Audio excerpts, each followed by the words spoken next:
2026 നിയമസഭാ തിരഞ്ഞെടുപ്പിന്റെ ചൂടിൽ കേരളം നിൽക്കുമ്പോൾ UDFന്റെ ആത്മവിശ്വാസം വാനോളമാണെന്ന് വ്യക്തമാക്കുന്നതായിരുന്നു മുസ്ലിം ലീഗ് നേതാവ് PK കുഞ്ഞാലിക്കുട്ടിയുടെ മലപ്പുറത്തെ പ്രതികരണം. വെറുമൊരു രാഷ്ട്രീയ പ്രസ്താവന എന്നതിലുപരി കൃത്യമായ കണക്കുകൾ നിരത്തിയാണ് അദ്ദേഹം സംസാരിച്ചത്. സംസ്ഥാനത്തെ 140 മണ്ഡലങ്ങളിലും UDFന് അനുകൂലമായ കാറ്റാണ് വീശുന്നതെന്ന് കുഞ്ഞാലിക്കുട്ടി നിരീക്ഷിച്ചു. ഓരോ ജില്ലയിലെയും ഗ്രൗണ്ട് റിപ്പോർട്ടുകൾ പരിശോധിച്ചാൽ UDF വലിയ ഭൂരിപക്ഷത്തോടെ ഭരണത്തിൽ തിരിച്ചെത്തുമെന്ന കാര്യത്തിൽ തനിക്ക് സംശയമില്ലെന്ന് അദ്ദേഹം ഉറപ്പിച്ചു പറഞ്ഞു. 2021 തിരഞ്ഞെടുപ്പിൽ LDF 99 സീറ്റുകൾ നേടി ചരിത്രപരമായ തുടർച്ച ഉറപ്പാക്കിയപ്പോൾ UDFന് 41 സീറ്റുകളാണ് ലഭിച്ചത്. എന്നാൽ പിന്നീട് നടന്ന ലോക്സഭാ തിരഞ്ഞെടുപ്പിലും ഉപതെരഞ്ഞെടുപ്പുകളിലും UDF കാഴ്ചവെച്ച മുന്നേറ്റമാണ് 2026 100-ലധികം സീറ്റുകൾ നേടുമെന്ന അവരുടെ അവകാശവാദത്തിന്റെ അടിസ്ഥാനം. ഇനി 2024 ലോക്സഭാ തിരഞ്ഞെടുപ്പിൽ കേരളത്തിലെ 20-ൽ 18 സീറ്റുകളും UDF തൂത്തുവാരിയിരുന്നു.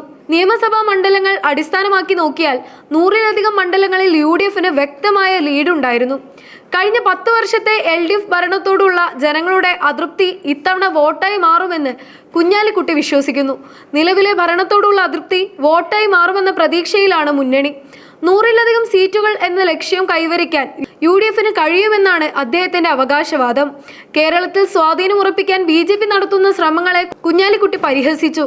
മറ്റുത്തരേന്ത്യൻ സംസ്ഥാനങ്ങളിൽ പയറ്റുന്ന തന്ത്രങ്ങൾ കേരളത്തിൽ നടക്കില്ലെന്നാണ് അദ്ദേഹത്തിന്റെ പക്ഷം. കേരളത്തിന്റെ സാംസ്കാരികവും രാഷ്ട്രീയവുമായ അടിത്തറ BJPക്ക് ഇതുവരെ മനസ്സിലാക്കാൻ സാധിച്ചിട്ടില്ല.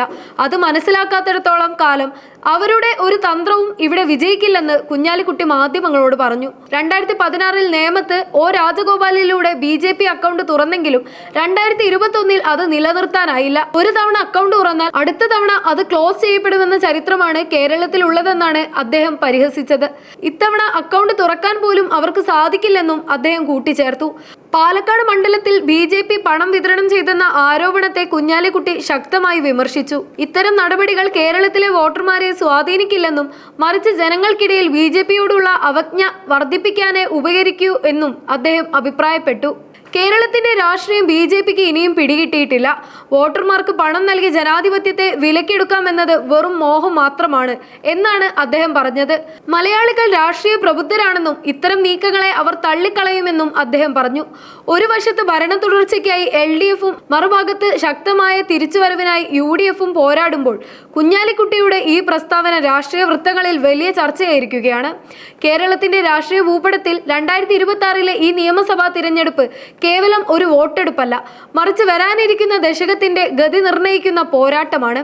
UDFനെ സംബന്ധിച്ചിടത്തോളം ഇത് നിലനിൽപ്പിന്റെയും തിരിച്ചുവരവിന്റെയും അനിവാര്യതയാണെങ്കിൽ ഭരണ തുടർച്ചയ്ക്കായി LDFും അക്കൗണ്ട് തുറക്കാൻ BJPയും ഒരുപോലെ പോരാടുകയാണ്. കേരളത്തിന്റെ മണ്ണ് മതേതരത്വത്തിൻ്റെതാണ്. അവിടെ വിദ്വേഷത്തിന്റെ വിത്തുകൾ മുളക്കില്ല എന്ന കുഞ്ഞാലിക്കുട്ടിയുടെ വാക്കുകൾ ഈ തിരഞ്ഞെടുപ്പിന്റെ രാഷ്ട്രീയ ചൂട് വർദ്ധിപ്പിക്കുന്നു. പണക്കൊഴുപ്പിനും ഭരണ സ്വാധീനത്തിനും മുകളിൽ ജനവിധി എങ്ങോട്ട് ചായുമെന്നത് കാത്തിരുന്നു കാണേണ്ടതാണ്.